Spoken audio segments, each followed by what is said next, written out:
ఇంకా టిఫిన్ ఉన్నాయి అక్క? ఎటు ఉన్నాయి? నా పర్సు ఎక్కడ పడిపోయింది అక్క? 8 ఇడ్లీ ఇస్తారా?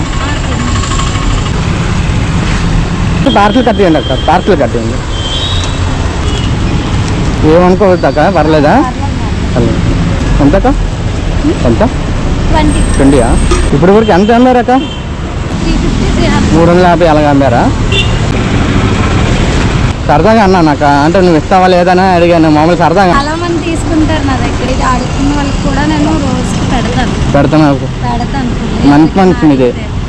ఎందువల్ల అంటే వాళ్ళు ఆకలితో ఉంటారు, మనం అయితే ఇవ్వడం వల్ల ఉపయోగమే కదా, మనకి నష్టమేం వచ్చేది ఏం లేదు కదా. నిజంగా నువ్వు గ్రేట్ అక్క.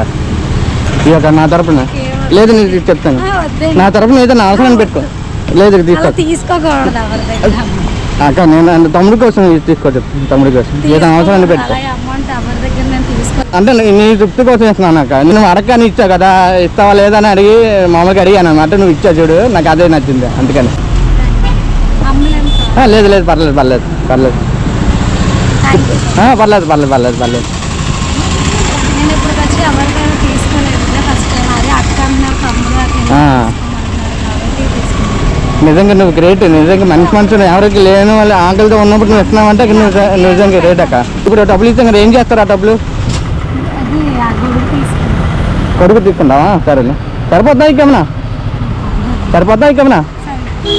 కొడుకు కొంటాను అంటున్నావు కదా, అది కూడా తీసి పెట్టు. సరే అక్క, సరే అయితే జాగ్రత్త. ఓకే ఓకే, సరే అక్క. ఇద్దరు పిల్లలు ఉన్నారు. ఓకే, భలే బ్యూటీగా ఉన్నారు. పిల్లలకి ఇవ్వండి. బాయ్ బాయ్, పర్లేదు పర్లేదు పర్లేదు. ఓకే, పర్లేదు పర్లేదు. 2 days తర్వాత నేను వీడియో చూస్ చేస్తున్నాను. అక్క డబ్బులు ఇచ్చాను కదా, ఏం చేస్తారో నేను అడిగాను కదా. కొడుకు కొనాలి వాళ్ళు అన్నారు కదా, ఒకసారి చూద్దాము కొన్నారా లేదో ఒకసారి. అదే రూట్లోకి వచ్చాను, అందుకే వీడియో తీస్తున్నాను. అక్క కొడుకు కొన్నది, చాలా హ్యాపీగా ఉంది. ఇదిగోండి, నేను ఇచ్చిన డబ్బులు కొడుకు కొన్నారు, చాలా చాలా హ్యాపీగా ఉంది.